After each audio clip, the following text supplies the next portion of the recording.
Hello and welcome to the 2023 annual meetings of the World Bank Group and IMF. I'm Sandrine Rastello, live from Marrakech, Morocco. Before we start, I want to acknowledge the devastating earthquake that took place in Morocco last month. At this very difficult time, we are here to stand by Morocco and its people. In order to end poverty on a livable planet, we must understand how to foster growth that creates enough jobs to meet the needs of young people who will enter the workforce over the next decade and beyond. First of all, thank you for the invitation, and special thanks also to the audience and for the interest. Jobs is the hustle of every government, and creating jobs is very important, and creating decent jobs is even more difficult. And creating decent, sustainable, long-standing jobs in a competitive landscape is even more complicated. And doing all this in a post-pandemic era is practically a miracle. For Morocco, we've been here running, we've been in office for 2 years now. And the first objective was to provide jobs and revenue to thousands of Moroccans who lost their jobs during the pandemic. This is how the government launched a program called Awrash, which is based on limited time of work between 4 to 6 months for those who really lost their jobs. And we managed last year, 2022, to provide jobs for 104,000 people, paid with the minimum wage, declared to the Social Security with an engineering that was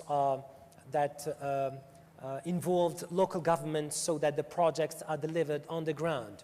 This year we launched an additional 50,000 jobs with companies, and we worked for something like 6 months with 130 companies and managed to recruit 50,000 people. But still, jobs come from investment. And we launched this important project under the vision of His Majesty, which is the Charter of Investment. And the big thing here is the labor code. The Moroccan labor code is practically 20 years old. And so many things happened in the workforce landscape. We face almost the same problems. Being a Minister of Economy, you can't even sleep because you are responsible almost for everything that happens in the market. But I would like to just raise some particularities of Angola. Angola was for many years a centrally planned economy. So jobs were created by the government. So we had to really make sure that with jobs we are able to work on the productivity of the labor force. So we decided to create some kind of anchors, some kind of magnets, so that no matter what project is implemented, there is a vision of creating jobs. For me at Active Foods Limited, I would consider access to funding as my major barrier when I was starting my business. And I think this is the same experience for a lot of women in my country that are also trying to start their business. I faced the constraint of funding because a lot of banks require collateral that I did not have. You'll see that all along the line, there has always been that funding constraint for women, especially for startups. I can only speak about like what is about job coming from a tech industry, or how tech is providing jobs in any industry. I mean, as you can imagine, I mean, if you can come from it from the bottom, I mean, tech is improving the automation and many tasks in a company. So definitely more jobs are created so people can spend more time on things that are more adding value. So definitely, tech is something that has helped us like increase the scale of our business and go further. There are new questions that governments need to ask themselves with regards to jobs, the future of jobs. Because one of the trends that you have in all the latest reports is this shift from employment to work. And this is what you're describing. In Morocco in particular, we launched this huge project, His Majesty's, under His Majesty's leadership, of generalizing the social protection, so that at least, even if you're not employed on a regular basis, you are protected. I always get worried when discussions about economic opportunity and jobs get captured in a way through the prism of startups, because the reality is, as the Minister was just saying, that's great, but there's a much broader tapestry we need to look at here.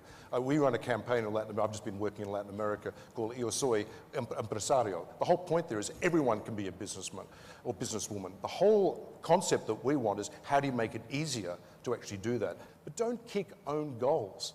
There's a classic issue. If you want to actually be part of the artificial intelligence world, you've got to allow data to flow. Data to flow across borders. I'm not talking about personal data, it's business-related data.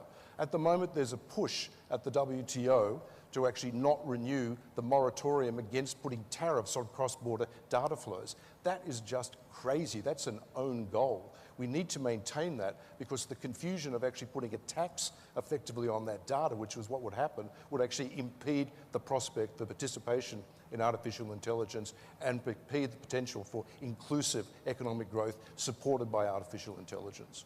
I know you wanted to say something very quickly, because then I want to do my... Yes, just a word to say that we've worked now for a year on a specific observatory of the marketplace based on artificial intelligence. And we've developed something like with a Moroccan university, 5 digital coaches.